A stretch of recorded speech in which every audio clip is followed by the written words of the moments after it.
Dans le monde de One Piece, ils sont ceux qui règnent sur les mers.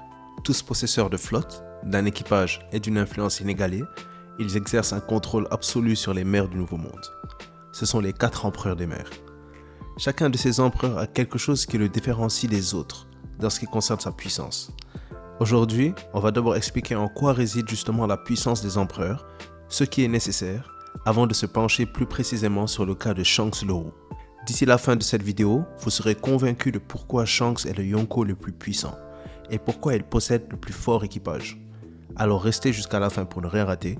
Si vous aimez ce genre de vidéo, mettez un j'aime, abonnez-vous et mettez la cloche. On est bientôt 1000, soyez là pour ce moment historique. D'ailleurs, on cherche toujours un nom pour le navire, alors faites-moi vos propositions en commentaire. J'en ai déjà reçu de très bonnes. Bon, vous êtes prêts? C'est parti. One Piece est une œuvre très complexe et assez différente de la plupart des autres œuvres. Dans One Piece, il existe des institutions politiques qui contrôlent le monde. Le système du gouvernement et celui des Yonko en sont le parfait exemple. Déjà, il faut séparer puissance et force, parce que c'est différent. Et pour ça, on va parler des Yonko. Leur introduction nous a été faite à Water 7 à travers Garp, et voilà ce que ce dernier nous dit. Dans le monde, il existe beaucoup de pirates, mais du niveau de Barbe Blanche, on ne compte que 4 puissants pirates. Ils règnent sur le Nouveau Monde, tels des empereurs. Ce sont les Yonko. Beaucoup pensent que Garp disait qu'il s'agissait des 4 plus forts pirates, mais ce n'est pas ce qui est dit, malgré qu'ils soient une force hors du commun. Il faut dissocier force et puissance. La force est la force physique, ou ici, la capacité combative. Par exemple, Barbe Blanche est l'homme le plus fort du monde. Mihawk est l'épéiste le plus fort du monde, pas les plus puissants, les plus forts. La force est reliée uniquement à la capacité individuelle, alors que la puissance décrit la capacité d'action. Évidemment, la force individuelle confère une puissance, mais la puissance ne se tire pas forcément de la force individuelle. Et d'ailleurs, quand elle concerne un titre politique comme le titre d'empereur, la majorité de la puissance ne se tire pas justement de la force individuelle. Pour le prouver, on va donner quelques exemples assez évidents.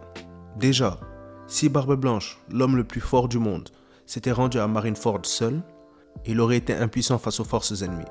Un Yonko seul ne peut pas battre la marine avec les vice-amiraux, les 3 amiraux, tous les Shichibukai et l'amiral en chef.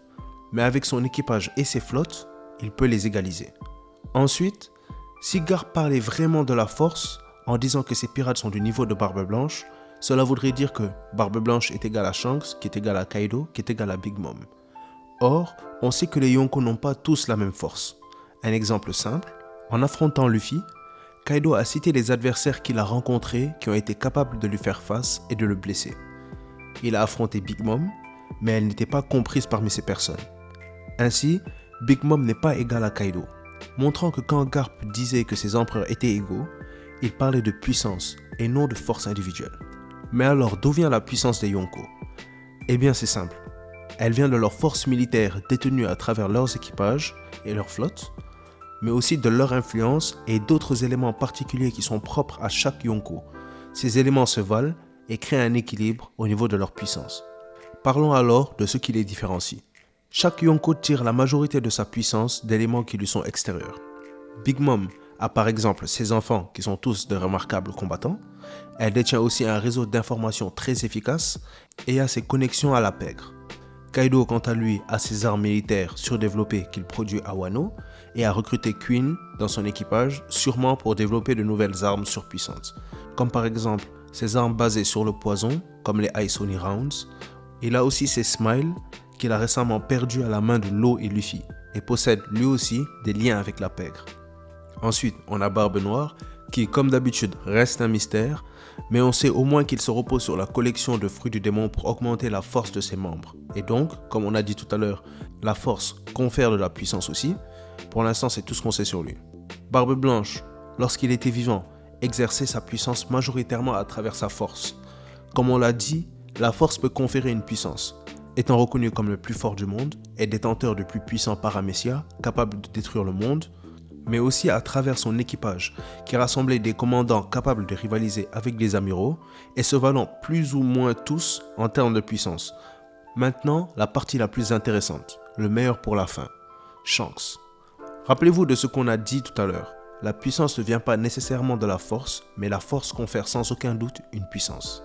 Je pense que Shanks est le plus illustratif de ce cas, puisque sa puissance et celle de son équipage se mesurent majoritairement sur leur force. Étant donné qu'aucun détail ne nous est donné sur une autre puissance qu'il pourrait détenir, comme Big Mom et son réseau d'information, et Kaido avec ses armes et ses connexions à la pègre, pour être le seul empereur à être un humain normalement constitué aux côtés de monstres, ayant tous, en plus de leur force et de leur acquis, consommé des fruits du démon d'une puissance incroyable, il doit se démarquer. Voilà pourquoi je pense, et pourquoi beaucoup pensent, qu'il est celui ayant réussi parmi les empereurs à atteindre le acquis des rois le plus puissant, lui permettant de pouvoir clasher et combattre avec les plus forts d'entre eux, en plus d'être un sabreur hors du commun. Beaucoup le considèrent comme le plus fort des Yonko individuellement, et franchement, ça se justifie. La seule raison possible pour qu'il ne puisse pas l'être est que Kaido est réputé dans les airs, sur terre et en mer comme le plus fort. En 1 contre 1, parier sur Kaido comme ils disent. Pour moi, Shanks est forcément premier ou second derrière Kaido, et s'il se trouve que le titre de Kaido n'est que rumeur, alors il sera le plus fort, en attendant que Barbe Noire et Luffy le rattrapent. Sa force est alors des plus grandes, mais sa force individuelle n'est pas la raison pour laquelle il est le plus puissant Yonko. Rappelez-vous, on a établi que la plupart de la puissance des empereurs ne réside pas dans leur force individuelle, mais dans les éléments extérieurs conférés par leur titre de Yonko, même si leur force individuelle extraordinaire y participe. Eh bien, voilà ce qui fait de Shanks le plus puissant des empereurs, la force de son équipage. Shanks a à ce jour l'équipage le plus fort du monde de One Piece. J'ai pas dit de l'histoire, j'ai dit à ce jour, dans le monde actuel. Et c'est là où réside sa force. Rappelez-vous les mots de Brenyu lors de la révélation des primes des empereurs. Leader charismatique, il a su gagner la confiance de ses subordonnés. Ses officiers n'ont cessé de gagner en notoriété et cet équipage à ce jour invaincu est l'équipage le plus équilibré. Il est clair à travers ces paroles que l'équipage du Roux possède la plus grosse prime moyenne parmi tous les équipages d'empereurs, faisant de lui l'équipage le plus équilibré. Certains diront que la prime ne reflète pas obligatoirement la force, mais dans ce cas c'est différent. Parce que l'équipage de Shanks n'est pas un danger pour le gouvernement, étant donné la personnalité de Shanks. Ce qui explique pourquoi Shanks a une prime plus basse que Big Mom et Kaido, et ne représente pas une aussi grosse menace pour le gouvernement. Les primes de ses membres sont alors basées évidemment sur le statut d'empereur de leur capitaine, mais aussi sur la force des officiers. L'équipage de Shanks serait alors le plus fort équipage de tout One Piece. Mais alors pourquoi est-ce que cela ferait de Shanks l'empereur le plus puissant? Eh bien c'est simple. Mihawk, son rival, nous a tout dit. Dans ces mers, la plus grande force, c'est celle de rassembler des alliés. Qu'en est-il alors de celui qui a les plus forts alliés? Il sera sans doute le plus puissant. Shanks étant celui à la tête de l'équipage et contrôlant ses officiers, il est alors l'empereur le plus puissant. Je pense que personne ne niera qu'un équipage invaincu et dont la prime moyenne est la plus élevée est l'équipage le plus fort. Surtout quand cette prime est basée sur la force plus qu'autre chose, étant donné que l'équipage du Roux ne représente pas une menace pour le gouvernement, et au contraire même, aide à calmer bien des conflits dans le Nouveau Monde et aide à préserver la paix. Comme quand Shanks a stoppé Kaido lorsqu'il voulait se rendre à Marineford, ou lorsque Shanks est venu rendre visite aux Gorosei pour les avertir d'un certain pirate qui était sans doute Barbe Noire.